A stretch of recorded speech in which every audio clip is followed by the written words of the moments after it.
আসসালামু আলাইকুম। আজকে আমরা চোখের গঠন সম্পর্কে স্টাডি করব। আমাদের চোখকে আমরা কিন্তু ভিশন অফ অর্গান বলে আখ্যায়িত করি। তো চোখের গঠন স্টাডি করার সময় এটাকে আমরা দুইটা পার্টে বিভক্ত করে স্টাডি করি। অর্থাৎ আমরা একটা অংশকে ধরি আমাদের অক্ষিগোলক বা যেটাকে আমরা আই বল বলে কাউন্ট করি। তাহলে আমরা একটা অংশ বিভক্ত করি অক্ষিগোলক বা আই বল বলে। এবং আই বলটা ছাড়া আমাদের যে আইব্রো আছে, আইলিড আছে, আইল্যাশ আছে বা চোখে বিভিন্ন গ্ল্যান্ডস আছে, এগুলোকে আমরা এক্সেসরি পার্টস হিসেবে কাউন্ট করি।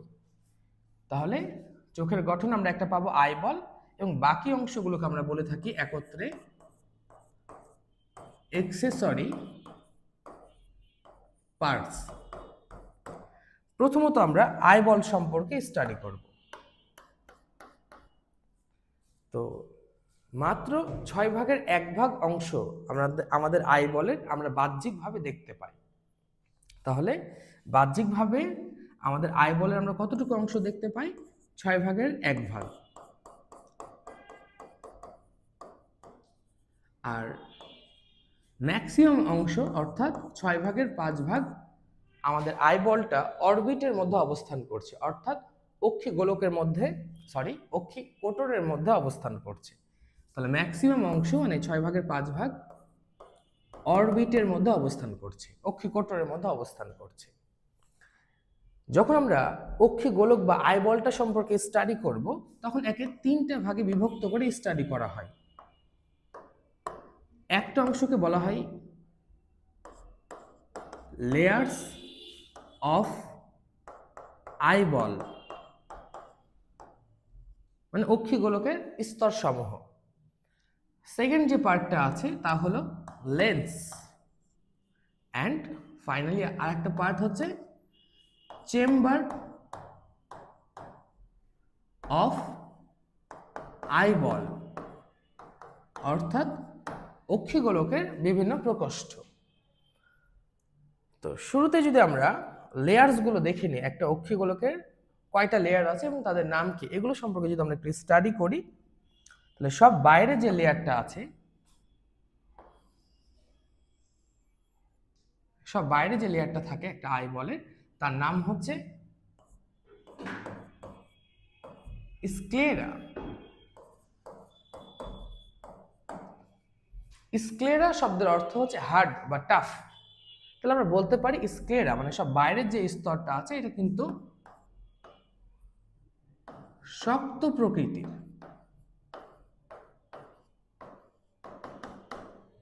এবং আমরা দেখতেই পাচ্ছি সব বাইরের স্তরটা হচ্ছে সাদা বর্ণের। আমরা বাহ্যিকভাবেও দেখতে পাবো বিষয়টা যে আমাদের চোখের যে বাইরের অংশটা আছে এটা কিন্তু সাদা বর্ণের। তাহলে স্ক্লেরার কালার হচ্ছে সাদা বর্ণের। যেহেতু বাইরের স্তরটা সাদা বর্ণের, তাই আমরা ধরতে পারি এটা হচ্ছে অস্বচ্ছ প্রকৃতির। তাহলে আমরা আরেকটা টার্ম পাচ্ছি স্ক্লেরা সম্পর্কে, এটা হচ্ছে অস্বচ্ছ। এই স্ক্লেরাতে কিন্তু 4টা লেয়ার আছে, যদিও আমাদের লেয়ারগুলো সম্পর্কে বই স্টাডি করানো হয়নি, বাট একটু আমরা জেনে রাখতে পারি যে স্ক্লেরাতে 4টি স্তর রয়েছে। স্ক্লেরা নিজে একটা স্তর, কিন্তু তার মধ্যে আমরা বলতে পারি সাব লেয়ার যেগুলো, উপস্তর যেগুলো, এগুলোর সংখ্যা হচ্ছে 4টি। বাট স্ক্লেরার 4টে স্তরের মধ্যে যেটা আউটার মোস্ট লেয়ার, শুধু সেটাতে কিন্তু ব্লাড ভেসেলস থাকে। তাহলে স্ক্লেরার যেটা আউটার মোস্ট লেয়ার, এই আউটার মোস্ট লেয়ারে ব্লাড ভেসেলস থাকে। দেন আমরা যদি আরেকটু লক্ষ্য করি, এখানে স্ক্লেরার সম্মুখ অংশটা, সামনের দিকে যে অংশটা আছে, এই সামনের দিকের অংশটা কিছুটা পাতলা ও স্বচ্ছ প্রকৃতির ধারণ করে। এই সামনের অংশটা, এই অংশটাকে আমরা কর্নিয়া বলে আখ্যায়িত করি। তাহলে স্ক্লেরার সামনের দিকে যে অংশটা আছে এটার নাম হচ্ছে কর্নিয়া, এটা পাতলা প্রকৃতির ও স্বচ্ছ প্রকৃতির। আর স্বচ্ছ না হলে তো আমাদের আইবলের মধ্যে বা চেম্বারগুলোর মধ্যে কিন্তু আলো প্রতিসারিত হবে না বা আলো প্রবেশ করতে পারবে না। তাহলে কর্নিয়া কোন অংশটা? কর্নিয়া মূলত স্ক্লেরারই একটা পার্ট, কিন্তু এটা সামনের দিকে এসে এটা স্বচ্ছ এবং পাতলা প্রকৃতি ধারণ করেছে। এখন এই স্ক্লেরার উপরে কনজাংটিভা বলে একটা একটা মেমব্রেনাস লেয়ার থাকে। তো আমি শব্দটা কি উচ্চারণ করলাম?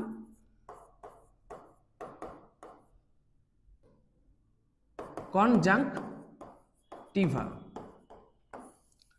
এটা কিন্তু স্ক্লেরার পার্ট বলা যায় না, এটাকে এক্সেসরি পার্টস হিসেবে কাউন্ট করা হয়। বাট আমাদের বই যখন আলোচনা করছে এই কনজাংটিভা এই টার্মটাকে স্ক্লেরার টপিকের আন্ডারে আলোচনা করেছে। তো কনজাংটিভা সম্পর্কে একটু আমাদেরকে জানতে হবে। ম্যাক্সিমাম ছাত্র এই কনজাংটিভা টার্মটা বুঝতে পারে না।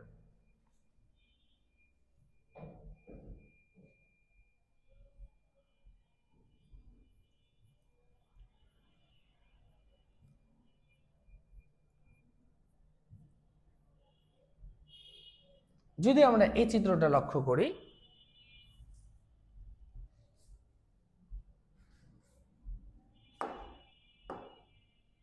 এই যে সব বাইরের যে অংশটা, সব বাইরের অংশটা, এই অংশটা হচ্ছে স্ক্লেরা।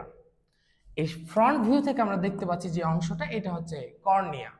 বাট এই গঠনটার উপরে দেখো এক্সট্রা একটা প্রলেপ আছে, এটা একটা মিউকাসের একটা মেমব্রেন আছে। এই মেমব্রেনটা কিন্তু কর্নিয়াকে আবৃত করে না, এটা প্রথম কথা মনে রাখতে হবে। যে এখানে আমি যেটা আউটার মোস্ট আরেকটা লেয়ার দেখতে পাচ্ছি, একটা মিউকাসের মেমব্রেন দেখতে পাচ্ছি, এটা কিন্তু কর্নিয়াকে আবৃত করছে না। এটা এমনকি সম্পূর্ণ স্ক্লেরাকেও আবৃত করে না। এটা সামান্য অংশ ভিতরের দিকে প্রবেশ করেছে স্ক্লেরা, মানে কর্নিয়া থেকে ভিতরের দিকে স্ক্লেরা প্রবেশ করছে আবার ব্যাক করছে, কিন্তু এটা কর্নিয়াকে আবৃত করছে না, এমনকি স্ক্লেরাকেও সম্পূর্ণ আবৃত করছে না। এই যে মিউকাসের যে মেমব্রেনটা আছে, এটার নামই হচ্ছে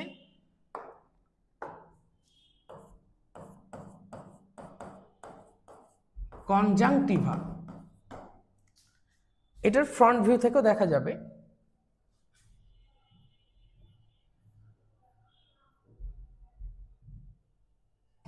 যদি আমরা এই চিত্রটা দেখি আরো ক্লিয়ার হওয়ার কথা, ঠিক এই পয়েন্টটাতে এসে, এই পয়েন্টটাতে এসে এটা এই অংশটাতে কিন্তু কর্নিয়া আছে, আর বাকি যে অংশগুলো দেখছি, যে এগুলো যে অংশগুলো দেখছি, এটা কিন্তু স্ক্লেরা।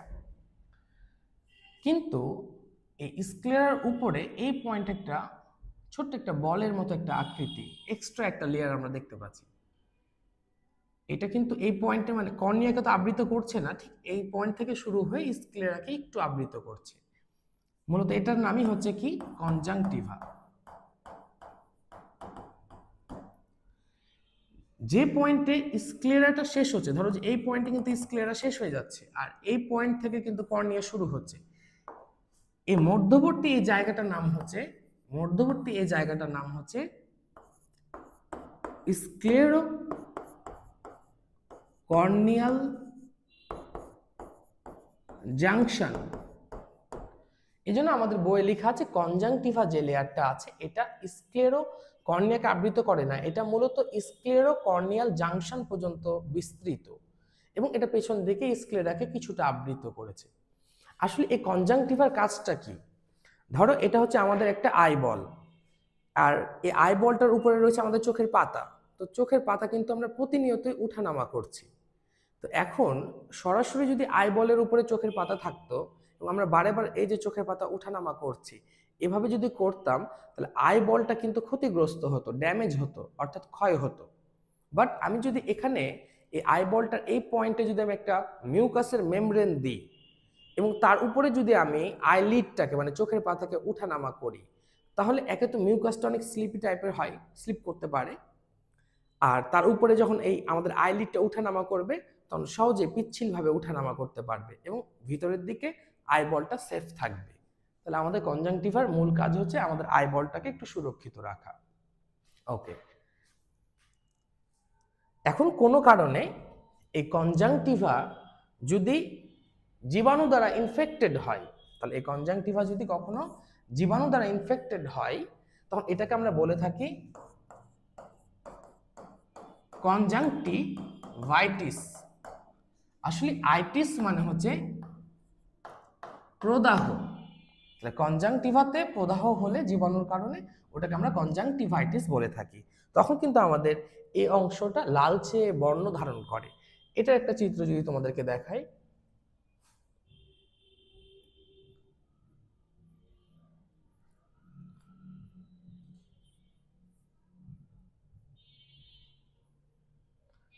যদি আমরা এই চিত্রটা লক্ষ্য করি তো দেখো এই পয়েন্টটা চোখের এই হালকা এই অংশটা কিন্তু এটা হচ্ছে কর্নিয়ার অংশগুলো, এই পয়েন্টটা কিন্তু লালচে বর্ণ ধারণ করেছে, এটাকে আমরা আসলে কনজাংটিভাইটিস বলে আখ্যায়িত করে থাকি।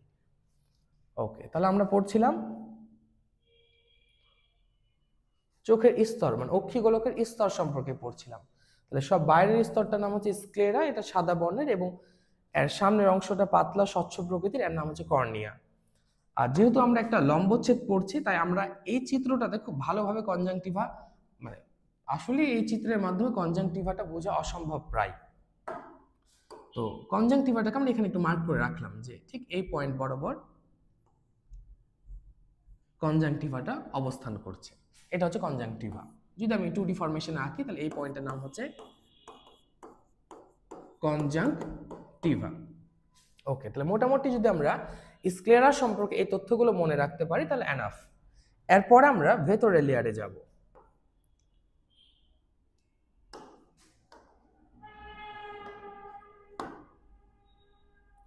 সব বাইরের স্তরের নাম ছিল স্ক্লেরা। এরপরে এখন যে স্তরটা আমরা স্টাডি করব এটার নাম কোরয়েড।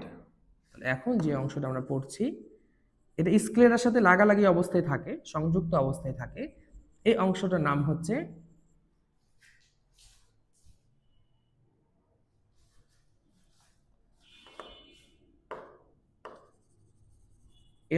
কোরয়েড। এটা একটু সম্পূর্ণ আঁকাতে হবে এবং তুমি যতদূর আঁকাবা না কেন স্ক্লেরার সাথে যেন এটা একটা সংযোগ থাকে।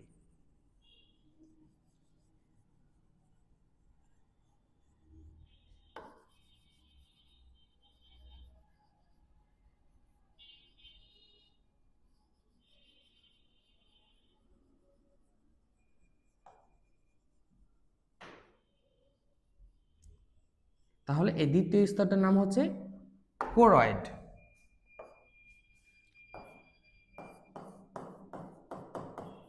কোরয়েড সম্পর্কে আমরা এভাবে মনে রাখবো যে কোরয়েড শব্দটাকে যদি আমরা বাংলা বর্ণমালা দ্বারা লিখি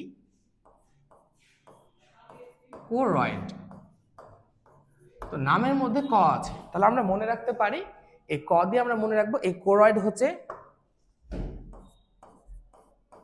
কালো বর্ণের। তাহলে এটা কিন্তু খুবই গুরুত্বপূর্ণ একটা কোশ্চিন, কালো বর্ণের স্তর কোনটি? তাহলে অ্যান্সার হবে কোরয়েড। এখন মানবদেহে কোনো কিছু কালো বর্ণের হওয়ার জন্য দায়ী হচ্ছে এক ধরনের রঞ্জক, নাম হচ্ছে মেলানিন। তাহলে মেলানিন রঞ্জকের উপস্থিতির জন্য কোরয়েড যে লেয়ারটা আছে এটা মূলত কালো বর্ণের হয়ে থাকে। আবার কোরয়েড বানানের মধ্যে আমরা দেখতে পাচ্ছি একটা র আছে, এই র থেকে মনে রাখবো আমরা এই লেয়ারটা হচ্ছে রক্তবাহিকা সমৃদ্ধ। যদি আমরা পড়েছিলাম যে স্ক্লেরার আউটার মোস্ট লেয়ারটা হচ্ছে ব্লাড ভেসেল যুক্ত, এটা জাস্ট তোমাদেরকে বোঝানোর জন্য এবং এই ইনফরমেশনটা জানানোর জন্য বলা, বাট তোমাকে যদি পরীক্ষায় জিজ্ঞাসা করে কোন লেয়ারটাতে রক্তবাহিকা থাকে তাহলে সরাসরি তোমরা উত্তর দিয়ে আসবা কোরয়েড। ওকে, দেন এই যে সব বাইরের অংশ যেটা স্ক্লেরা, দেন আমরা দেখতে পাচ্ছি যে একটা ভিতরের অংশ আছে, এই অংশটার নাম হচ্ছে কোরয়েড। এই কোরয়েডটা স্ক্লেরা থেকে বিচ্যুতি লাভ করে, উপরের দিকে দেখো গমন করছে। তাহলে এটা ছিল কোরয়েড, এটা হচ্ছে স্ক্লেরা, বাট এখন এটা স্ক্লেরার সাথে সংযুক্ত না থেকে এটা একটু উপরের দিকে গমন করছে। সেম অ্যাজ যদি আমরা উপর থেকে লক্ষ্য করি তাহলে এই পয়েন্টেও স্ক্লেরা থেকে কোরয়েডটা বিচ্যুতি লাভ করে নিচের দিকে নেমে আসবে। এই যে অংশটা অঙ্কন করলাম, এই অংশটার নাম মূলত আইরিস। এই অংশটার নাম হচ্ছে, এই পার্টটার নাম হচ্ছে, এখন তাহলে বলতে পারি আমরা আইরিস।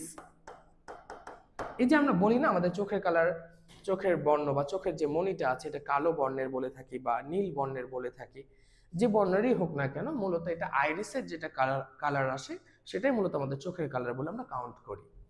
তাহলে আমরা তো আসলে আইরিসটাকে কোন ভাবে দেখছি, আমরা এটাকে একটা লম্বচ্ছেদ আকারে দেখতে পাচ্ছি, মানে আমরা অল্প একটু অংশ দেখতে পাচ্ছি। বাট এই আইরিসটা তো কিন্তু আসলে বৃত্তাকার ফরমেশনে আছে, অর্থাৎ আমার আমার ক্ষেত্রে যেরকম আমার চোখের যে মণিটা দেখতে পাচ্ছ এটা কালো বর্ণের, এবং এটা তো আর দুইটা পার্ট না যে উপর থেকে একটা পার্ট আসছে নিচ থেকে একটা পার্ট যাচ্ছে, বিষয়টা এরকম না। এটা পুরোটা একটা রাউন্ড শেপের স্ট্রাকচার, এবং এর মাঝখানে আমরা দেখতে পাচ্ছি যে এখানে একটা ছিদ্র স্থান আছে। তো এই ছিদ্রটার নাম হচ্ছে পিউপিল। পিউপিল মানে আসলে পিউপিল শব্দটা এসছে পিউপা থেকে। পিউপা মানে হচ্ছে পুতুল। তুমি যখন কারো চোখে চোখ রেখে দেখবা, মানে ধরো একজন তোমার সামনে দাঁড়িয়ে আছে, তার চোখে তুমি তোমাকে দেখছো, তো দেখবা যে ছোট্ট একটা পয়েন্ট, মানে আমাদের মনের মধ্যে একটা ছোট্ট একটা পয়েন্ট থাকবে, যে পয়েন্টটাতে তুমি তোমাকে দেখতে পাবা খুবই ছোট আকৃতিতে, মানে ছোট্ট একটা পুতুলের মতো করে তোমাকে দেখতে পাবা। ওই পয়েন্টটার নামই হচ্ছে পিউপিল। তাহলে এই অংশটার নাম কেন পিউপিল হয়েছে, কারণ পিউপিল শব্দটা এসছে পিউপা থেকে, আর পিউপা মিন্স পুতুল। ওকে, তো এই আলোর তীব্রতা অনুযায়ী এই পিউপিলের ব্যাস কিন্তু কমতে বাড়তে পারে। তো এই টার্মটা বোঝার জন্য যে পিউপিলের ব্যাস কিভাবে কমে বা বাড়ে, বা কোন আলোতে ওটা কি চেঞ্জ আসে, এটা বোঝার জন্য আমাদেরকে আইরিসটাকে 3D ভাবে বা আইরিসটাকে সামনের ফ্রন্ট ভিউ থেকে দেখতে হবে। অর্থাৎ আমি আইরিসটাকে তো লম্বচ্ছেদে দেখছিলাম, এখন আমি যদি এই সামনে থেকে আইরিসটা দেখি, তাহলে বৃত্তাকার যে আইরিসটা আমি দেখতে পাবো সেটা সম্পর্কে স্টাডি করব। তাহলে ধরো যে এটা হচ্ছে আমাদের আইরিস, এটা হচ্ছে আমাদের আইরিস, এর মাঝখানে একটা ছিদ্র আছে, এটার নাম পিউপিল। এই অংশের নাম হচ্ছে পিউপিল। আর বাকি যে অংশটুকুটা, এই যে অংশটুকুটা, এই অংশটুকুটা হচ্ছে আইরিস। তো এই আইরিসে কিন্তু দুই ধরনের অনৈচ্ছিক পেশি আছে, যেগুলো আমাদের ইচ্ছার অধীন থাকে না। এই পেশিগুলো কিছুটা এই যে লম্ব বরাবর থাকে, এদেরকে অডিও পেশি বলা হয়। এই লম্ব বরাবর যে পেশিগুলো আছে এগুলোকে আমরা বলে থাকি অডিও পেশি বা রেডিয়াল মাসল, এগুলোর নাম অডিও পেশি। আর এছাড়াও এখানে কিছু অ্যানুলার মাসল, বৃত্তাকার পেশিও থাকে। তাহলে এগুলো হচ্ছে সব বৃত্তাকার পেশি। আর মাঝের অংশের নাম তো বলেছি পিউপিল। এখন আমরা খেয়াল করব যে কম আলোতে কি পরিবর্তন হয়, মানে পিউপিলটা কখন ছোট হয় বড় হয় এগুলো যে বুঝবো আমরা। তো আলোর তীব্রতা অনুসারে অনুসারে এই জায়গাটা চেঞ্জ হয়। তাহলে আমরা একটু দেখি যে কম আলোর ক্ষেত্রে, তাহলে এক পাশে রাখলাম কম আলো। কম আলোর সময় আমাদের কিসের প্রয়োজন, আমাদের প্রয়োজন হবে তখন যেন প্রচুর পরিমাণে আলো যেন ভিতরে প্রবেশ করতে পারে, যেন আমরা একটা বস্তুকে ভালো মতো দেখতে পারি। তাহলে আমাকে মনে রাখতে হবে যখন আলো কম থাকবে তখন পিউপিলের ব্যাসটা যেন বৃদ্ধি পায়, যেন প্রচুর আলো যেন ভিতরে প্রবেশ করে। আর যত বেশি আলো প্রবেশ করবে ভেতরে তত ভালো মতো আমরা এই স্ট্রাকচারটাকে দেখতে পাবো। তাহলে কম আলোতে পিউপিল এর ব্যাস ব্যাস বৃদ্ধি পায়, এই কথা আমাদেরকে মনে রাখতে হবে। এখন এই জায়গায় ব্যাস বৃদ্ধি করার জন্য কি চেঞ্জের প্রয়োজন, এটা আমরা আরেকটা চিত্রের মাধ্যমে দেখি। ধরো যে এটা একটা বৃত্তাকার আইরিসের একটা বৃত্তাকার পেশি এগুলো। এখন এই পয়েন্টটাতে এখানে দুইটা দিলে বুঝতে অসুবিধা হবে। ধরো এটা একটা আইরিসের একটা বৃত্তাকার পেশি, আর এটা হচ্ছে একটা অডিও পেশি, যেগুলো হচ্ছে অডিও পেশি। এখন যদি আমি এই পয়েন্টের ব্যাস বৃদ্ধি করতে চাই, তাহলে অডিও পেশিটা আমি প্রসারিত করব না সংকুচিত করব। দেখো আমি যদি অডিও পেশি সংকুচিত করি, একে যদি টেনে ধরি, ধরো আমি এই পয়েন্টটাকে সংকোচন করলাম, তাহলে এটা একটু ছোট হয়ে আসলো। সেম এজ আমি প্রত্যেকটাকে যদি সংকোচন করতে পারি, তাহলে এগুলোকে যখন আমি সংকোচন করছি, এই পয়েন্টগুলোকে যখন আমি সংকোচন করছি, এরা কিন্তু দেখো এই বৃত্তাকার পেশির সাথে কানেক্টেড আছে। কারণ বৃত্তাকার পেশিকে কিন্তু টেনে দূরে সরাবে। তাহলে এখন এই বৃত্তাকার পেশিটা কিন্তু এখন দূরে সরে চলে আসবে। অর্থাৎ যখন তুমি অডিও পেশি সংকোচন করবা তখন বৃত্তাকার পেশি অটোমেটিক প্রসারিত হবে, আর বৃত্তাকার পেশি যখন প্রসারিত হবে তখন ব্যাস অটোমেটিক বৃদ্ধি পাবে।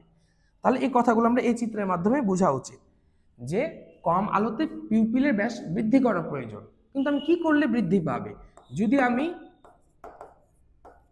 অডিও পেশি সংকুচিত করি তাহলে অটোমেটিক বৃত্তাকার পেশি প্রসারিত হয়, আর বৃত্তাকার পেশি প্রসারিত হলে পিউপিলের ব্যাসও তখন বৃদ্ধি পাবে। তাহলে খুব স্বাভাবিক, বেশি আলোর ক্ষেত্রে কোন ঘটনা ঘটবে? যদি আমি বলি তীব্র আলো বা বেশি আলোর ক্ষেত্রে পিউপিলের ব্যাস হ্রাস পাবে, অডিও পেশি প্রসারিত হবে, দেন বৃত্তাকার পেশি সংকুচিত হবে। এক কথায় কম আলোতে আমরা যা কিছু স্টাডি করেছি, বেশি আলোতে তা সবগুলো উল্টে যাবে বা অপোজিট গুলো আসবে। আশা করি তোমরা আইরিস সম্পর্কে এবং পিউপিলের ছোট বড় হওয়ার যে বিষয়টা আছে এটা কিভাবে ঘটে তোমরা বুঝতে পেরেছো। আমরা আবার এই চিত্রে একটু ব্যাক আসি।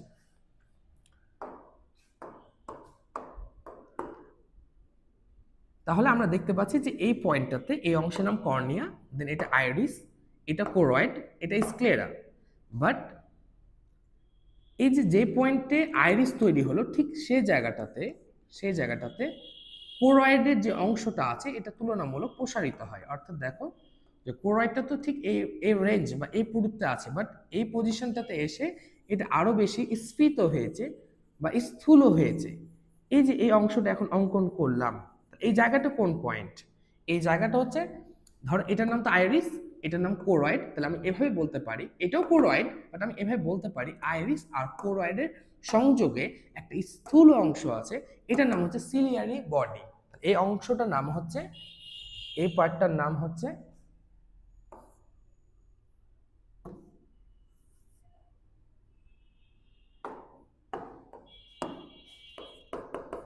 Ciliary body. তো এরকম সিলিয়ারি বডি কিন্তু উপরে গঠনও থাকবে, যে পয়েন্টও সিলিয়ারি বডি থাকবে।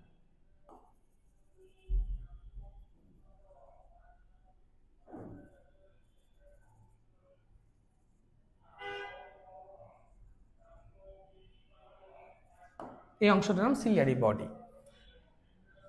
লম্বচ্ছেদ দেখছি, আমরা দেখতে পাচ্ছি উপরে বা নিচে সিলিয়ারি বডিটা আছে, বাট যখন আমরা 3D ভিজুয়ালাইজেশন দেখব তখন দেখব যে এই সিলিয়ারি বডি এটা র্যাপিং করছে, মানে এটা সম্পূর্ণ একটা বলয় তৈরি করে, সম্পূর্ণ একটা বলের মতো একটা অংশ।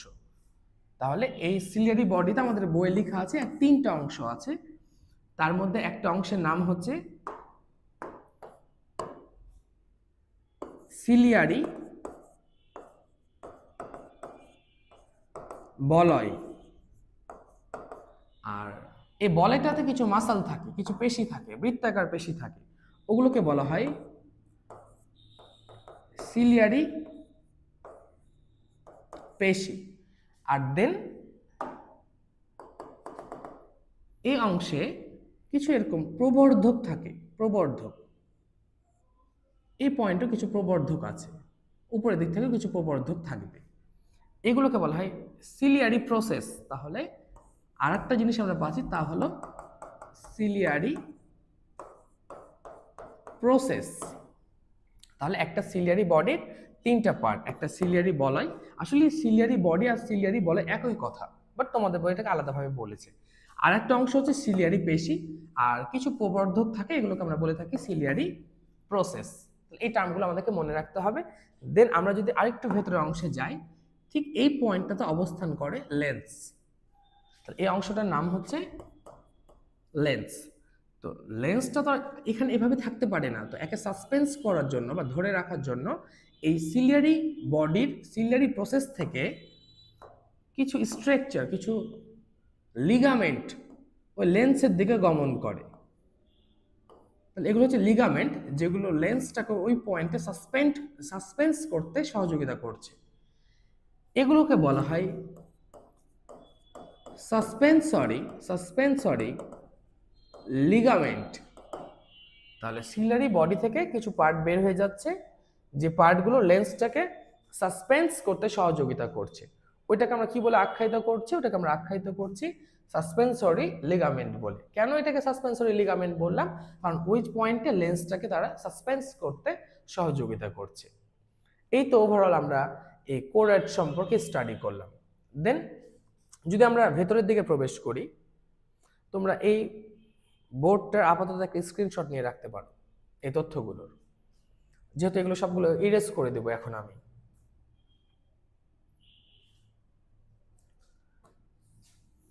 তাহলে এখন আমরা কোরয়েড সম্পর্কে স্টাডি করলাম। নেক্সট এখন আমরা পড়া শুরু করব রেটিনা সম্পর্কে। সিলিয়ারি বডি সম্পর্কে আমরা দুইটা ইনফরমেশন আর একটু জানবো, কিন্তু একটু পরে জানবো।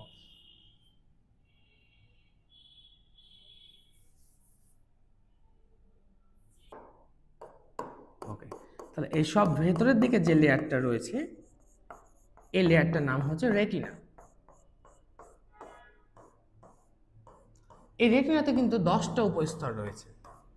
তাহলে রেটিনা সম্পর্কে আমরা প্রথম যে ইনফরমেশনটা জানলাম তা হলো, এখানে যদিও আমরা একটা স্তর অঙ্কন করেছি, কিন্তু এখানে টোটাল উপস্তর আছে। এটা রেটিনা, এর উপস্তরের সংখ্যা 10টি। আর মনে রাখবো যেটা সব ভেতরের স্তর, তাহলে এটা হচ্ছে সবচেয়ে ভেতরের স্তর। দেন এটা মনে রাখতে পারি যে 3টা লেয়ারের মধ্যে একমাত্র এই লেয়ারটাই কিন্তু আলোক সংবেদী স্তর। এই লেয়ারটাকে আমরা বলতে পারি একমাত্র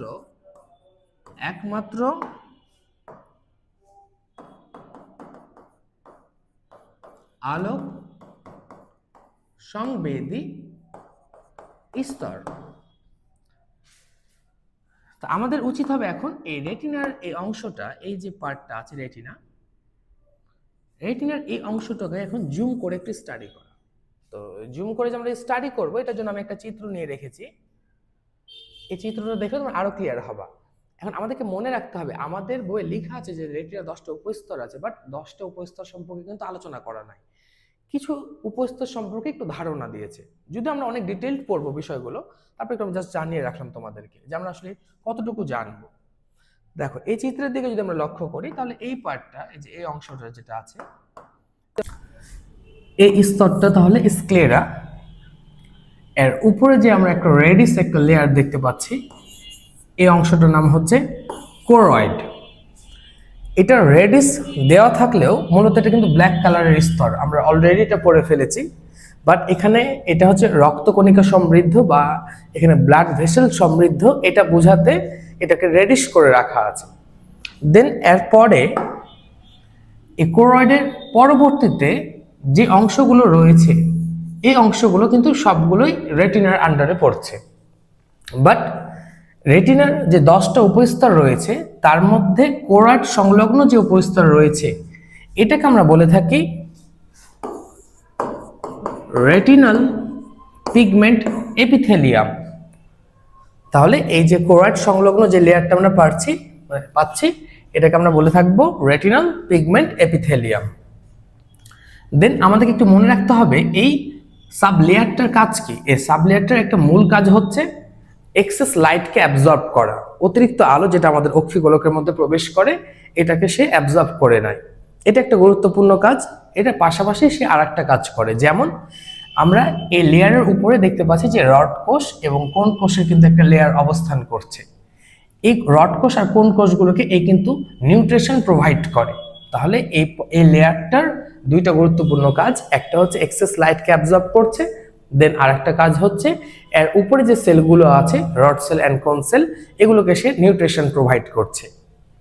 এখন আমরা এই যে এখানে যে রড সেলগুলো আছে অ্যান্ড কোন সেল যেগুলো আছে, এগুলো সম্পর্কে ডিটেল স্টাডি করব, এবং এই স্টাডিটা হবে আমাদের মূলত সিকিউ বেসড। কারণ আমাদের বোর্ড পরীক্ষাতে প্রায় এই কোশ্চেনটা আসে যে রড কোষের গঠন বর্ণনা করো এবং কোন কোষের গঠন বর্ণনা করো। পাশাপাশি ঘতে আবার কোশ্চেন করে এমন যে একটা রড কোষ একটা কোন কোষের মধ্যে পার্থক্য বর্ণনা করো। তো এগুলো বোঝার জন্য আমরা এখন অন্য একটা চিত্র দেখব।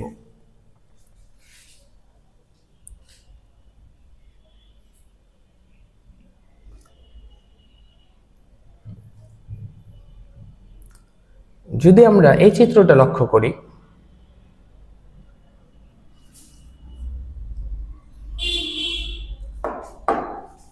এই পাশে যে সেলটা দেখতে পাচ্ছি আমরা, এটা হচ্ছে কোন সেল। তো কোন সেলের যে বাইরের খণ্ডটুকু আছে এই অংশটা তো কোন আকৃতির, এবং এখানে কিন্তু আমরা দেখতে পাচ্ছি যে কিছু থলির মতো অংশ আছে। এই যে এই অংশগুলো, এগুলো থলির মতো অংশ, এগুলোকে কিন্তু ভেসিকলস বলা হয়। এই ভেসিকলগুলো কিন্তু রঞ্জক কণিকা সমৃদ্ধ। যেরকম এই ভেসিকলসগুলোতে আমরা একটা রঞ্জক পাবো, তার নাম হচ্ছে আয়োডপসিন। এই যে এই পয়েন্টে লেখা আছে আয়োডপসিন বহনকারী ভেসিকল এগুলো। তো আয়োডপসিনটা মূলত কি? এটা এক ধরনের কিন্তু পিগমেন্ট, মানে এক ধরনের রঞ্জক কণিকা। শুধু যে এর ভিতরে আয়োডপসিন থাকবে তা না, এর মধ্যে কিন্তু আমরা জানি যে এখানে আরেক ধরনের রঞ্জক কণিকা পাওয়া যায় যার নাম হচ্ছে ফটোপসিন। তাহলে ভেসিকলস গুলোর মধ্যে আমরা দুই ধরনের, মানে কোন কোষের ক্ষেত্রে আমরা দুই ধরনের রঞ্জক কণিকা পাবো, একটা হচ্ছে আয়োডপসিন এন্ড দেন আরেকটা হচ্ছে ফটোপসিন। দেন আমরা যদি ভেতরের খণ্ডের দিকে আসি, ভেতরের খণ্ড বলতে যে এই অংশটা বোঝাচ্ছে। তো বাইরের খণ্ড আর ভেতরের খণ্ডের যে সংযোগ স্থলটা আছে, এখানে কিন্তু একটা দেখো আমরা দেখতে পাচ্ছি যে খাঁজ রয়েছে। চিত্র আঁকানোর সময় এই খাঁজটা তোমরা অবশ্যই ইন্ডিকেট করবা। দেন ভেতরের যে খণ্ড আছে এর শুরুতে আমরা দেখতে পাচ্ছি যে হিউজ কোয়ান্টিটিতে মাইটোকন্ড্রিয়া অবস্থান করছে। তো এই সেলের মধ্যে এত মাইটোকন্ড্রিয়া কাজ কি?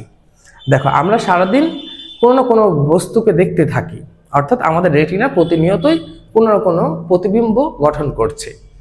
তো এই যে এতগুলো কাজ করছে, এগুলো কাজ করার জন্য বা এত প্রতিবিম্ব গঠন করছে, এগুলোর জন্য তো আমাদের সেলগুলোর এনার্জির প্রয়োজন। এনার্জি বলতে এখানে এটিপি কে বোঝাচ্ছে, এটিপির প্রয়োজন। আর এটিপি প্রোডাকশন হয় কোথায় থেকে? মাইটোকন্ড্রিয়া থেকে। তাই খুব স্বাভাবিক এই সেলগুলোতে কিন্তু হিউজ পরিমাণ অফ আমরা বলতে পারি যে মাইটোকন্ড্রিয়া থাকবে। দেন যেহেতু এটা একটা সেল, তাহলে সেলের মধ্যে আমরা অবশ্যই কিন্তু একটা নিউক্লিয়াস পেয়ে যাব। আর নিচের যে অংশটুকুটা আছে, এই সেলের যে নিচের অংশটা আছে, এই নিচের অংশের মাধ্যমে মূলত এরা বাইপোলার নিউরনের সাথে কানেক্টেড হয়। তো এই জন্য এই অঞ্চলটাকে বলা হয় সিন্যাপটিক অঞ্চল। সিন্যাপস মানে তো তোমরা সকলেই জানো, সিন্যাপস মানে হচ্ছে একটা সংযোগ স্থল। তো যেহেতু এই পয়েন্টের থ্রুতে এরা কোনো একটা নিউরনের সাথে কানেক্টেড হবে, তাই জন্য এই অঞ্চলটার নাম হচ্ছে সিন্যাপটিক অঞ্চল। বাট এখানে আমরা দেখতে পাচ্ছি চিত্রে যে এখানে কিছু বাল্ব আকৃতির গঠন আছে। এই যে এখানে কিছু বাল্ব আকৃতির গঠন আছে। তো বাল্বগুলো কিন্তু পুরো সেলের একেবারে প্রান্তে অবস্থান করছে, তাই এই বাল্বগুলোকে বলা হয় প্রান্ত বাল্ব বা টার্মিনাল বাল্ব। এই তো হচ্ছে আমাদের একটা কোন কোষ সম্পর্কে এর গঠন সম্পর্কে আলোচনা। এখন আমরা রড সেল সম্পর্কে একটু স্টাডি করব।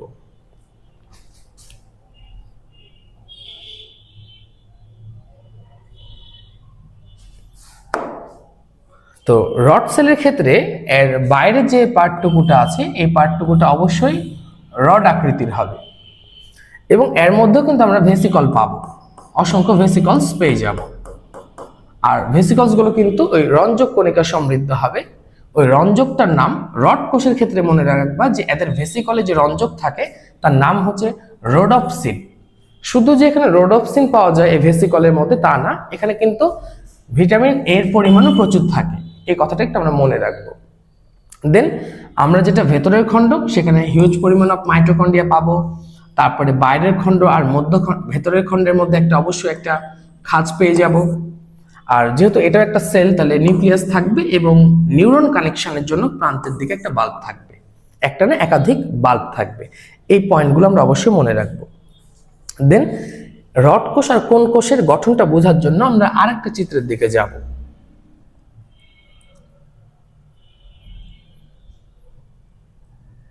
যদি আমরা এই চিত্রের দিকে একটু লক্ষ্য করি, তো এখানে আমরা দেখতে পাচ্ছি যে অসংখ্য কোন কোষ আছে এবং প্রত্যেকটা কোন কোষ কিন্তু এক একটা করে কিন্তু নিউরনের সাথে কানেক্টেড, এবং এই নিউরনগুলো কিন্তু বাইপোলার নিউরন। অর্থাৎ আমরা যখন নিউরনের টাইপস পড়েছিলাম তখন কিন্তু এগুলো শিখেছিলাম যে কোনটা বাইপোলার, কোনটা ইউনিপোলার, কোনটা সিউডো ইউনিপোলার, আবার কোনটা আছে মাল্টিপোলার, কিছু আছে অ্যাপোলার যাদের কোনো মেরু থাকে না। কিন্তু আমরা এখানে চিত্র দেখে বুঝতে পারছি যে এই কোন সেলের সাথে নিউরনটা এক পয়েন্টে কানেক্টেড আছে এবং আরেকটা পয়েন্ট দিয়ে সে তথ্যটাকে সামনের দিকে পরিবহন করছে। অর্থাৎ এক পয়েন্ট দিয়ে তথ্য প্রবেশ করছে, আর এক প্রান্ত দিয়ে তথ্যটা বাইরে নির্গত হচ্ছে। অর্থাৎ এর কিন্তু দুইটা মেরু আছে। তা এই যে নিউরাল লেয়ারটা আছে, এই নিউরাল লেয়ারে কোন ধরনের নিউরন ব্যবহৃত হয় এটা খুবই গুরুত্বপূর্ণ একটা কোশ্চেন। অবশ্যই তোমরা মনে রাখবে এখানে নিউরাল লেয়ার গঠন করার সময় কিন্তু বাইপোলার নিউরন ব্যবহৃত হয়। দেন এখানে আমরা আরেকটা জিনিস লক্ষ্য করছি যে বাইপোলার নিউরনটা ফাইনালি আরেকটা কিন্তু নিউরনের সাথে কানেক্টেড হয়। এই নিউরনগুলোকে আমরা বলি গ্যাংলিয়ন সেল। এখানে একটা জিনিস লক্ষণীয় আছে যে প্রত্যেকটা কোন কোষের জন্য কিন্তু পৃথক পৃথক ভাবে কিন্তু আমরা দেখতে পাচ্ছি যে এই বাইপোলার নিউরন আছে, এবং প্রত্যেকটা বাইপোলার নিউরনের জন্য কিন্তু পৃথক পৃথক ভাবে কিন্তু গ্যাংলিয়ন সেল রয়েছে। বাট যখন আমরা এই পাশে আসবো, রড কোষ সম্পর্কে স্টাডি করব, তখন আমাদেরকে মনে রাখতে হবে এই রড কোষ কিন্তু আমাদেরকে রাতের বেলা দেখতে, অর্থাৎ কম আলোতে দেখতে হেল্প করে। ফলে কি হয়, এরা অনেকগুলো সেল একত্রিত হয়ে বিভিন্ন দিককার প্রতিবিম্ব বা স্টিমুলেশন বা উদ্দীপনা একত্রে সামান্য কিছু নিউরনে পরিবহন করে তা মাত্র একটা গ্যাংলিয়ন সেলকে দেয়, যেটা পরবর্তীতে আমাদের মস্তিষ্কে গমন করে। এরকম হওয়ার পিছনে কারণ কি? কারণ এরা রাতে দেখতে সাহায্য করে, এই জন্য এরা অসংখ্য সেল একত্রিত হয়ে সমস্ত স্টিমুলেশনকে একত্রে নিয়ে একটা পয়েন্টে গিয়ে আমাদেরকে দেখতে সাহায্য করে। তোমাদেরকে যদি জিজ্ঞাসা করা হয় যে রড সেল বেশি আলোর প্রতি সংবেদনশীল না কোন কোষ আলোর প্রতি বেশি সংবেদনশীল, অবশ্যই মনে রাখবা রড কোষ কিন্তু আলোর প্রতি বেশি সংবেদনশীল। কেন? কারণ দেখো রাতের বেলাতে কিন্তু অল্প আলো থাকে, তো এই অল্প আলোটাই কিন্তু ওই রড কোষগুলোকে কিন্তু সেন্স করতে হয়, এবং সেন্স করে তা কিন্তু আমাদের ব্রেনে পাঠাতে হয়।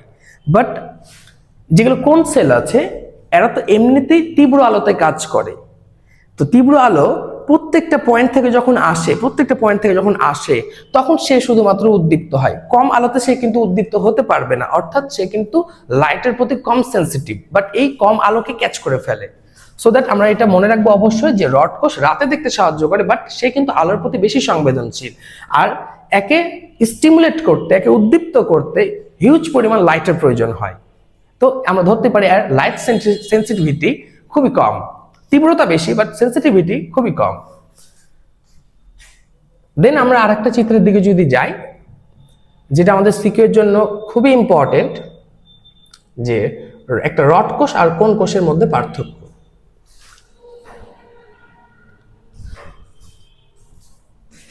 তো অলরেডি আমরা ম্যাক্সিমাম বিষয় পড়ে ফেলেছি, তারপর কিছু বিষয় থেকে যায়। যেমন দেখো রড কোষের ক্ষেত্রে একটা রডের আকৃতি সাধারণত এমনি লম্বাই হয়ে থাকে, আমরা তো মনে রাখবো এটা লম্বা, এবং একটা রডের স্ট্রাকচার কিন্তু খুব বেশি প্রসারিত না, সরু ধরনের হয়ে থাকে। তাহলে এরা সরু প্রকৃতির। কোন কোষের কথা যদি আমরা চিন্তা করি, এটা কিন্তু একে তো খাটো হবে কোন স্ট্রাকচার, এবং এটা একটা কনসেপ্ট আমরা জানি যে ওর এক প্রান্তটা কিন্তু একটু প্রসারিত থাকে, তাহলে আমরা বলতে পারি যে এটা খাটো এবং প্রশস্ত। আর এখানে যে তথ্য দেওয়া আছে কিছু, যেরকম এই যে কত মাইক্রোমিটার পুরু, তারপরে কত মাইক্রোমিটার লম্বা, এই ইনফরমেশন গুলো কিন্তু আমাদের কোনো প্রয়োজন নাই। কথাগুলো আবার লিখেছে এখানে, বাইরের খণ্ড রড আকৃতির, এগুলো আমরা জানি, এবং বাইরের খণ্ডটা কোন কোষের ক্ষেত্রে কিন্তু কোন আকৃতির। রড কোষের ক্ষেত্রে আমরা জানি রোডপসিন আছে, প্লাস আমাদেরকে মনে রাখা উচিত যে এখানে কিন্তু শুধু রোডপসিন না, এখানে ভিটামিন এও পাওয়া যায়। আর কোন কোষের ক্ষেত্রে এখানে লেখা আছে যে এখানে আয়োডপসিন পাওয়া যায়, বাট আমরা জানি এখানে শুধু যে আয়োডপসিন পাওয়া যাবে তা না, পাশাপাশি খুব ইম্পর্টেন্ট আর একটা রঞ্জক আছে, তার নাম হচ্ছে ফোটপসিন। ওকে, রড কোষ যেহেতু কম আলোতে দেখতে ব্যবহৃত হয়, তাকে প্রচুর পরিমাণে চেষ্টা করতে হয় আলোগুলোকে গ্যাদার করে আনার জন্য, তার জন্য কিন্তু তার সংখ্যাটা তুলনামূলক বেশি থাকে, অর্থাৎ প্রতি চোখে 12 কোটি থেকে 12.5 কোটি। তাহলে কখনো যদি জিজ্ঞাসা করে যে মানব দেহে কতগুলো এই রড কোষ রয়েছে, তাহলে অ্যান্সার হবে কিন্তু 24 কোটি থেকে 25 কোটি। অ্যান্ড দেন এই কোন কোষের কথা যদি আমরা চিন্তা করি, যেহেতু এরা তীব্র আলোতে কাজ করে, তো সংখ্যা কম থাকলেও চলবে, এদের সংখ্যা তুলনামূলক কম, ভালোই কম, প্রতি চোখে 60 থেকে 70 লক্ষের মতো।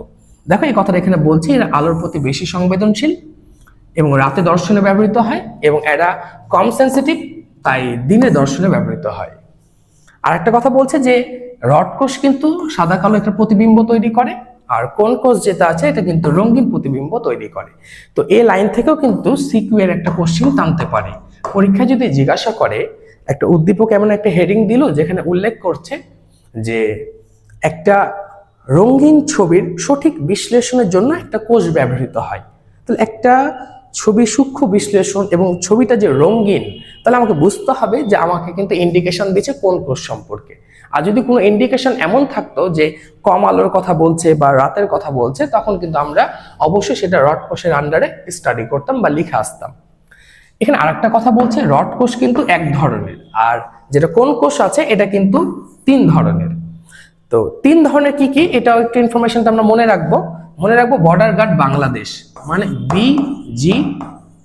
বি না লিখে থেমে যাব, আর মানে একটা ব্লু কালারের, একটা গ্রিন কালারের, একটা রেড কালারের। এখানে আরেকটা বিষয় আমাদেরকে মনে রাখা উচিত, ব্লু, গ্রিন, রেড তিনটায় যদি সমপরিমাণ উদ্দীপ্ত হয়, তখন কোনো বস্তুকে কিন্তু আমরা সাদা বর্ণে দেখে থাকি। অর্থাৎ কোনো কিছু সাদা বর্ণে দেখার জন্য দায়ী হচ্ছে 3টা সেল একই রকম তীব্রতায় উদ্দীপ্ত হয়েছে, স্টিমুলেট হয়েছে, তখন আমরা কোনো কিছু কালারকে সাদা দেখে থাকি। আর একটা এখানে কথা বলছে যে রোগের বিষয়, তো রড কোষ যদি ক্ষতিগ্রস্ত হয় তাহলে আমাদের রাতকানা হবে। যেরকম দেখো রাতকানার সাথে একটা এই যে ভিটামিন এর একটা সম্পর্ক আমরা জানি, ছোট থেকে পড়ে আসি। আর কোন কোষের যে বিষয়টা আছে এটা হচ্ছে এই জায়গাতে ডিফেক্ট হলে, কোনো ড্যামেজ হলে আমরা কিন্তু বর্ণান্ধ হয়ে যেতে পারি। তো ঠিক আছে, এই যে আমরা রড কোষ কোন কোষের পার্থক্য মনে রাখবো, দেন আমরা মনে রাখবো যে এদের স্ট্রাকচারটা একটু ভালো করে স্টাডি করে যাব। তাহলে মোটামুটি আশা করা যায় যে এখান থেকে এই 26-এর যে এইচএসসি পরীক্ষা, সেখানে কিন্তু একটা কোশ্চেন পেয়ে যেতে পারো। 26 বলে না, তুমি যখনই বোর্ড পরীক্ষাতে বসবা, এই টপিকটা খুবই ইম্পর্টেন্ট। এটা তুমি 27-এর ব্যাচও হতে পারো। তো একটু আমরা আমাদের চিত্রে একটু ব্যাক যাই। চিত্রে ব্যাক যাওয়ার আগে আমি তোমাকে আরেকবার বলে নিই যে দেখো, রেটিনা যখন স্টাডি করবা, একটা কোরয়েডের সংলগ্ন লেয়ার ছিল যার নাম ছিল রেটিনাল পিগমেন্ট এপিথেলিয়াম। দেন রড কোষ কোন কোষের একটা লেয়ার আছে, দেন রড কোষ কোন কোষের পর আমরা পাবো একটা নিউরাল লেয়ার, দেন পাবো একটা গ্যাংলিয়ন লেয়ার। এই লেয়ারগুলো আমরা এখন আমাদের যেটা বোর্ডে যে চিত্রটা আমরা আঁকে পড়ছিলাম, ওই চিত্রে অ্যাপ্লাই করে বাকি অংশটুকু স্টাডি করব। তো দেখো যে এই ভেতরের যে অংশটা ছিল এটাকে আমরা বলছিলাম রেটিনা। তো রেটিনাটাকে একটু আমরা এখন যদি ঠিক এভাবে চিন্তা করি যে এর সব ভিতরে কোন স্তরটা ছিল, আমি ধরে নিলাম এই হলুদ কালারেরটা হচ্ছে সব রেটিনা, সব ভেতরের স্তর, এটা আমরা ধরে নিচ্ছি। অর্থাৎ তাহলে এই লেয়ারটা হচ্ছে তাহলে রেটিনাল পিগমেন্ট এপিথেলিয়াম। বাট আমরা দেখলাম যে এটার উপরে কিছু সেল অবস্থান করছিল, আমি সেলগুলোকে কোন কালার দেব, এর উপরে কিছু সেল অবস্থান করছিল, ধরো যে এগুলো হচ্ছে সেলগুলো, এই সেলগুলো হচ্ছে রড কোষ আর কোন কোষ। দেন রড কোষ এবং কোন কোষের উপরে আবার আমরা দেখছিলাম এরকম দেখতে পাচ্ছিলাম যে এখানে কিছু ওই যে বাইপোলার নিউরন ছিল। তো এই যে এটা হচ্ছে একটা নিউরাল লেয়ার, এগুলো হচ্ছে নিউরাল লেয়ার। আর ফাইনালি আমরা দেখছিলাম যে কিছু গ্যাংলিয়ন সেল ছিল, এগুলোকে আমরা দেখো ফাইনালি আমরা দেখলাম যে এখানে কিছু গ্যাংলিয়ন সেল ছিল।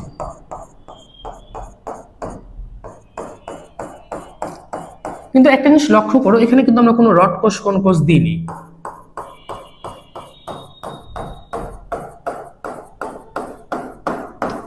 তো এই যে গ্যাংলিয়ন, এরাও কিন্তু one type of neuron, so that এরা কিন্তু তাদের এক্সনগুলোকে কিন্তু এই পয়েন্টটা দিয়ে বাইরে বের করে নিয়ে যাবে। সবগুলো নিউরন কিন্তু এই একটা পয়েন্টে বাইরে বের হচ্ছে। সেম দ্যাট এখান থেকে দেখো সব ধরনের নিউরনগুলো, যতগুলো নিউরন আছে তাদের এক্সনগুলো কিন্তু এই পয়েন্টটা দিয়ে বের হয়ে যাচ্ছে বাইরের দিকে। তখন এই এক্সনের যে জট তৈরি হচ্ছে, এই জটটাকে কিন্তু আমরা বলে থাকি, যেহেতু এটা আমাদের চোখ রিলেটেড একটা নার্ভ, তাই এটাকে আমরা বলে থাকি অপটিক নার্ভ। তো আমরা এখানে এই চিত্রটা কিন্তু লক্ষ্য করতে পারি যে দেখো সমস্ত এক্সনগুলো এই পয়েন্টের থ্রুতে বের হচ্ছে।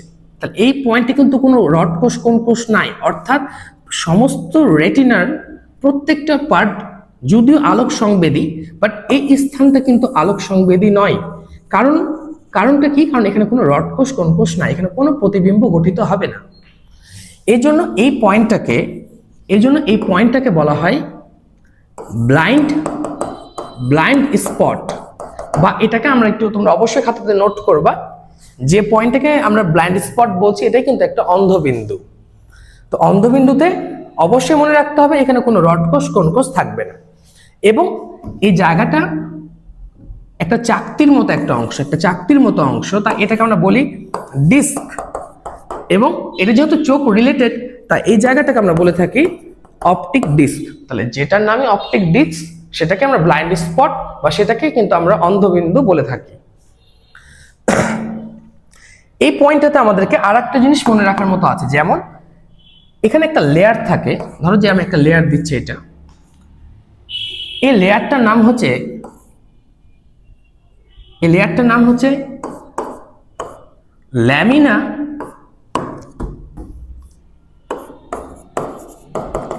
ল্যামিনা ক্রাইব্রোসা। তো আমি ল্যামিনা ক্রাইব্রোসা শব্দের অর্থ কি এটা এক্সপ্লেইন করার আগে আমি দেখাই যে এই জায়গাটা কিরকম দেখতে এবং এটা কিভাবে কাজ করে। তো আমরা যদি এই প্লেটটাকে বাইরে বের করে আনি, ল্যামিনা ক্রাইব্রোসাকে যদি আমরা বাইরে বের করে আনি, তো আমরা দেখব যে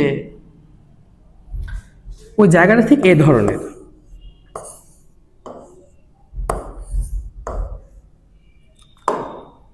এটা একটা প্লেট, এবং এটা কিন্তু এরকম টিউবযুক্ত, মানে ছিদ্রযুক্ত একটা প্লেট। দেখো, ধারণা করা হয় 10 লক্ষ বা 1 মিলিয়নের মতো এক্সন কিন্তু এই অপটিক ডিস্ক দিয়ে বের হয়ে যায়। তাহলে এতগুলো এক্সন যদি একত্রে বের হয়, তাহলে কিন্তু এরা একটার সাথে আরেকটা কিন্তু ফিউজড হবে, বা ওই তথ্যটাকে ড্যামেজ করে দিতে পারে, বা এখানে একটা সার্কিট তৈরি করতে পারে। তো এক্সনগুলো যে তথ্যগুলো নিয়ে যাচ্ছে, এটা যেন নষ্ট না হয়ে যায়, একটার সাথে যেন একটা গ্যাপ থাকে, এই জন্য কিন্তু এই জায়গাটাকে প্লেট বসিয়ে রাখা আছে, যে প্লেটটার কাজ হচ্ছে যে প্রত্যেকটা ছিদ্র দিয়ে কিছু কিছু করে নিউরনকে যেতে দিবে, মানে এক্সনকে গমন করতে দিবে। ফলে কি হলো যে এই পয়েন্টে কিছু এক্সন একত্রে বের হলো, কিন্তু এটা সংস্পর্শে আর আসলো না। সেম দ্যাট এই পাশ দিয়ে কিছুটা এক্সন গমন করতে পারবে। তো এই ছিদ্রগুলো বা এই প্লেটটার কাজই হচ্ছে এক্সনগুলো যেন সেফ থাকতে পারে এবং একটার সাথে আরেকটা যেন কলাপস না করে বসে। তো এখন ঠিক আছে, এটা কাজ আমরা বুঝলাম ধরো, বাট এটার নাম কেন ল্যামিনা ক্রাইব্রোসা হলো? আসলে ল্যামিনা শব্দের অর্থ হচ্ছে লেয়ার বা একটা স্তর, আর ক্রাইব্রোসা শব্দের অর্থ হচ্ছে শিভ মানে হচ্ছে, তোমরা শিবকোষ পড়েছো না এই বোটানিতে?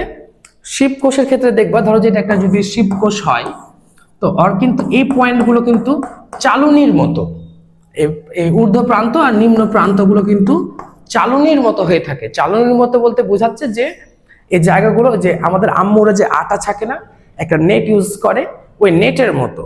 তো এই সেলটাকে কিন্তু আমরা শিব সেল বলি। তো হয়তো আমরা অনেকেই জানি না কেন এটাকে আমরা শিবকোষ বলি।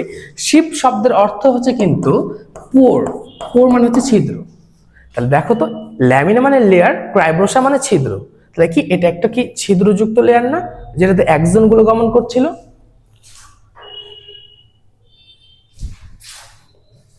এই তো ছিল আমাদের আলোচনা ল্যামিনা ক্রাইব্রোসা সম্পর্কে। এখন আমরা স্টাডি করব এই অপটিক ডিস্কের ঠিক উপরে একটা স্পট আছে। ধরো যে ঠিক এই পজিশনটাতে স্পটটা আছে। এই স্পটের নাম হচ্ছে ম্যাকুলা লুটিয়া। তো এই জায়গাটার নাম কেন ম্যাকুলা লুটিয়া? লুটিয়া শব্দের অর্থ হচ্ছে ইয়েলো, হলুদ, আর ম্যাকুলা, ম্যাকুলা শব্দের অর্থ হচ্ছে মার্ক বা স্পট। এটা একটা হলুদ বিন্দু, বা এটাকে আমরা বলি, হলুদকে কিন্তু পিত বলা হয়। তো এটা কিন্তু একটা ম্যাকুলা লুটিয়ার আরেকটা নাম হচ্ছে পিত বিন্দু। এই জায়গাতে কিন্তু প্রচুর পরিমাণে কোন কোষ থাকে আর খুব কম পরিমাণে রড কোষ থাকে। অর্থাৎ রেটিনাটা কিন্তু সম্পূর্ণটাই আলোক সংবেদনশীল, বাট অপটিক ডিস্ক বা ব্লাইন্ড স্পটে কোনো প্রতিবিম্ব গঠিত হয় না, এটাও ঠিক। কিন্তু সবচেয়ে ভালো প্রতিবিম্ব কোথায় গঠিত হয় যদি পরীক্ষায় প্রশ্ন করে, তাহলে এর উত্তর হবে ম্যাকুলা লুটিয়া, বা যেটাকে আমরা পিত বিন্দু, বা এটাকে আমরা ইয়েলো স্পট। তাহলে এটাকে আমরা আরেকটা নামও দিতে পারি, এই জায়গাটার নাম হচ্ছে ইয়েলো স্পট, হলুদ বিন্দু, এভাবে বলতে পারি। এখন একটা মজার বিষয় হলো যে এই ইয়েলো স্পট বা ম্যাকুলা লুটিয়ার একেবারে যদি সেন্টারে যদি আমরা যাই, একেবারে সেন্টারে, তো এই সেন্টারে কিন্তু একটা পয়েন্ট থাকে, যে পয়েন্টটাতে আর আশেপাশের তুলনার চেয়েও খুব বেশি পরিমাণে কোন কোষ থাকবে আর খুব অল্প পরিমাণে রড কোষ থাকবে। দেখো ম্যাকুলা লুটিয়াতে কিন্তু রড কোষ এমনি বেশি থাকে, রড কোষ কম থাকে আর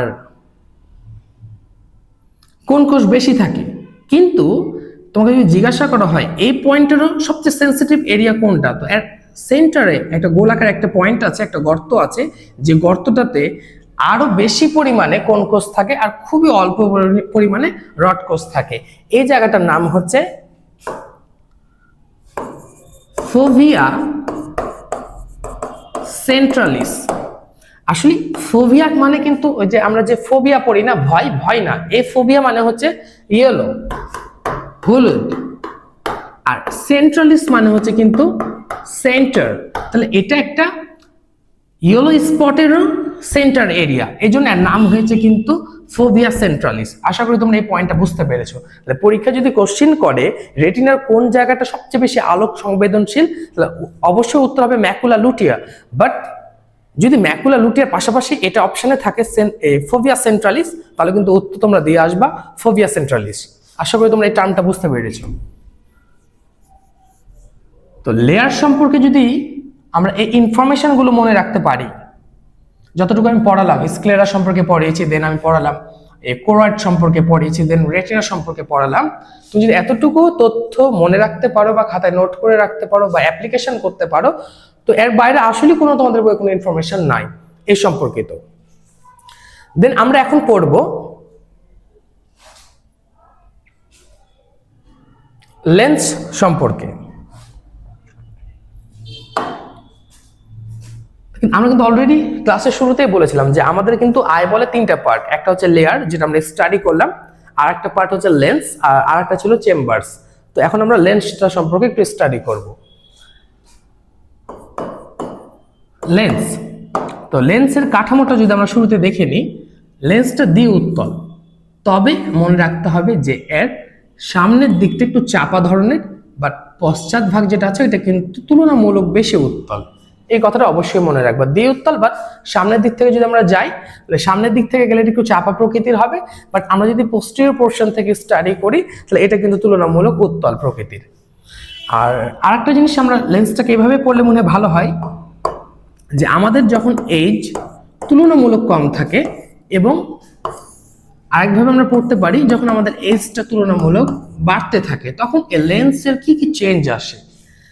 লেন্স টপিকটাই পড়ছি, বাট আমরা এটাকে দুইটা ক্যাটাগরিতে বিভক্ত করে পড়বো, এক কম বয়সে আর একটা হচ্ছে তুলনামূলক বেশি বয়সে। তো কম বয়সের ক্ষেত্রে যদি আমি বলি, লেন্সের সামনের অংশ কিন্তু চাপা, কিন্তু যখন আমাদের বয়স কম থাকে তখন এই জায়গাটা তুলনামূলক কম চাপা থাকে। তাহলে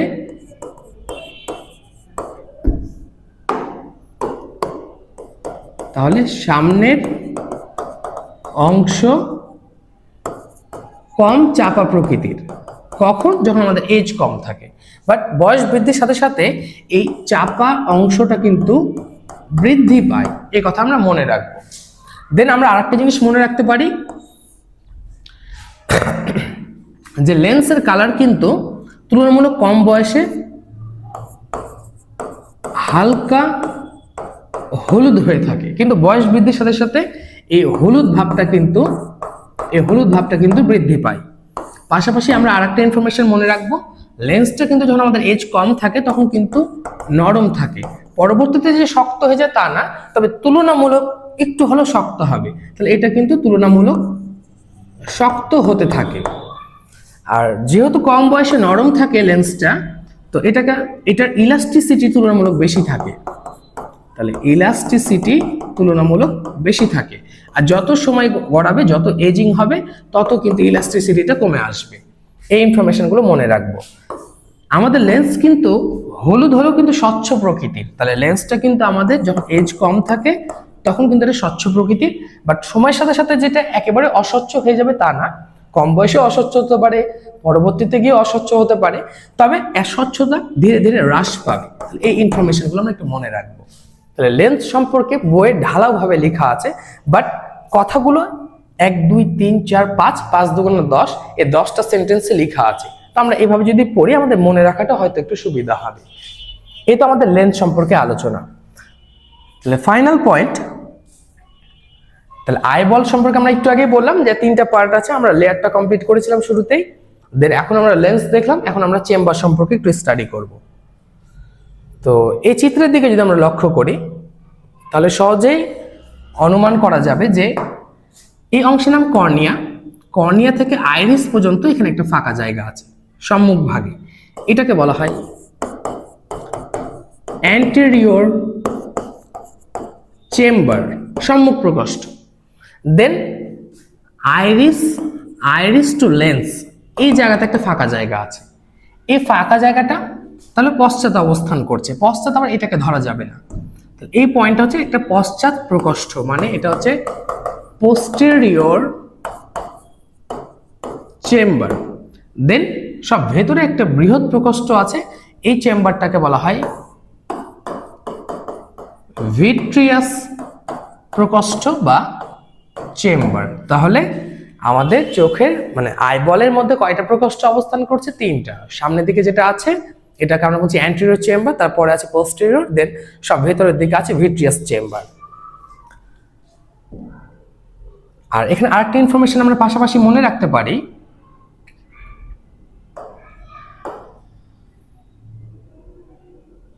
এই anterior chamber and posterior chamber কিন্তু পরস্পর কানেক্টেড, কিন্তু যেটা থার্ড চেম্বার আছে বা যেটা ভিট্রিয়াস চেম্বার আছে এটা কিন্তু বিচ্ছিন্ন অবস্থায় আছে। তো অ্যান্টেরিয়র চেম্বার আর পোস্টেরিয়র চেম্বারে এখানে একটা ফ্লুইড থাকে, এই ফ্লুইডটার নাম হচ্ছে অ্যাকুয়াস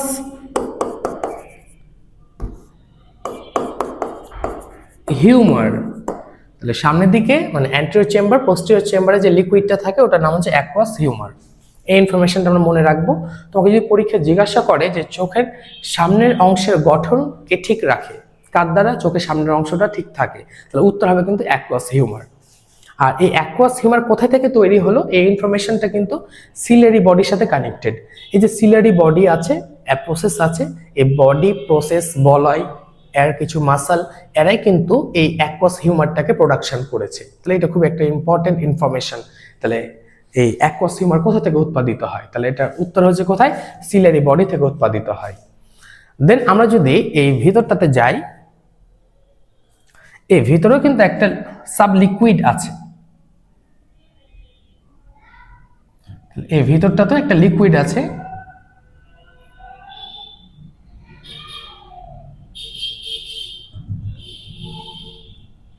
এই লিকুইডটাকে আমরা বলে থাকি, যেহেতু ভিট্রিয়াস বডি জায়গাটার নাম, এই জায়গাটাতে যে লিকুইড আছে ওর নাম হচ্ছে তাহলে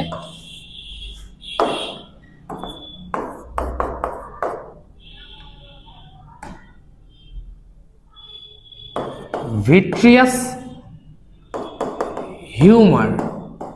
বাট এইখানে যে ভিট্রিয়াস হিউমারটা আছে এটা তুলনামূলক চটচটে, যে ডিমের যে সাদা অংশটা আছে না, ঠিক ডিমের সাদা অংশের মতো, তবে এরা কিন্তু স্বচ্ছ, আলোর প্রতিসরণে কিন্তু সহযোগিতা করে। তাহলে এই ভিতরে যে অংশটা আছে এটা কিন্তু একেবারে লিকুইড ফরমেশনে থাকে না, এটা একটু জেলি টাইপের, আঠা টাইপের থাকে। এটাকে এজন্য আমরা শুধু যে ভিট্রিয়াস হিউমার বলবো তা না, এটাকে দলা পাকিয়ে একটা বডি আকারে থাকে, সো দ্যাট এটাকে কিন্তু ভিট্রিয়াস বডিও বলা হয়। তাহলে ভিট্রিয়াস হিউমারের আরেকটা নাম হচ্ছে ভিট্রিয়াস বডি। এই ইনফরমেশনটা আমরা মনে রাখবো। আরেকটা খুব ইম্পর্টেন্ট একটা ইনফরমেশন, যে ভিট্রিয়াস বডিতে মাত্র 1% মতো থাকে কোলাজেন অ্যান্ড হায়ালুরোনিক অ্যাসিড, বাকি 99% থাকে পানি। তো পরীক্ষা যদি তোমাকে জিজ্ঞাসা করে হায়ালুরোনিক অ্যাসিড কোথায় পাওয়া যায়, তাহলে অবশ্যই উত্তর হচ্ছে ভিট্রিয়াস বডিতে। বাট পরীক্ষার কোশ্চেনটা যদি একটু চেঞ্জ করে এরকম করতো, যে কোশ্চেনটা এরকম বলছে যে হায়ালুরোনিডেজ এনজাইমটা কোথায় পাওয়া যায়, তাহলে এটার উত্তর হতো শুক্রাণুর লাইসোসোমে। তাহলে হায়ালুরোনিডেজ এনজাইমটা পাওয়া যাবে কোথায়, শুক্রাণুর লাইসোসোমে। আর হায়ালুরোনিক অ্যাসিড পাওয়া যাবে কোথায়, এটা পাওয়া যাবে ভিট্রিয়াস বডিতে। এই ইনফরমেশনটা আমাদেরকে অবশ্যই ক্লিয়ারেন্সে থাকা লাগবে। তো আমরা আজকে কিন্তু আমাদের চোখের অংশগুলো, চোখটাকে কিন্তু আমরা ক্লাসের শুরুতে এভাবে পড়ছিলাম যে এর কিন্তু এক্সেসরি পার্টস আছে, আনুষঙ্গিক অংশ আছে, দেন আছে এর কিন্তু আইবল। তো আইবল সম্পর্কে আমি যা কিছু পড়ালাম এটুকু মোর দেন এনাফ যে কোনো জায়গাতে কোশ্চেন কমন পাওয়ার জন্য। বাট এক্সেসরি পার্ট সম্পর্কে আমরা নেক্সট ক্লাসে আলোচনা করব। প্লাস যে জিনিসটা কখনোই কোনো জায়গাতে আলোচনা হয় না সাধারণত, সেই জিনিসটা আলোচনা করব, যে ফরমেশন অফ ইমেজ, এটা নিয়ে একটু আলোচনা করব। এবং ফরমেশন অফ ইমেজ অনেকগুলো ক্লাসে তোমরা ক্লিয়ার হতে পারলেও সবচেয়ে জটিল জায়গা এই চ্যাপ্টারে সেটা হলো অ্যাকোমোডেশন অর্থাৎ উপযোজন। আমি তাই একটু খালি টাচ দিই যে এই লেন্সের আকৃতি পরিবর্তন করে দূরের বস্তু কাছের বস্তু দেখতে যে আমরা যে সহযোগিতাটা পাই, এবং এখানে সিলেরি বডি কিন্তু এই লেন্সের শেপ চেঞ্জ করতে কিন্তু বিশেষ ভূমিকা পালন করে। এই যে লেন্সের শেপ চেঞ্জ করে আমরা দূরের বস্তু বা কাছের বস্তু দেখি, এই ঘটনাটাকে কিন্তু অ্যাকোমোডেশন বলা হয়। এই অ্যাকোমোডেশন সম্পর্কে মানে লেন্সটাকে আমি আগে ক্লিয়ার করব, এই ফিজিক্সের ভাষায় আমি আগে লেন্সটাকে ক্লিয়ার করব, দেন আমি তোমাদেরকে অ্যাকোমোডেশনটা ট্রুলি কিভাবে হয় এটা আমি উপস্থাপন করার চেষ্টা করবো ইনশাআল্লাহ। নেক্সট ক্লাসের জন্য অপেক্ষায় থেকো। ঠিক আছে, আসসালামু আলাইকুম।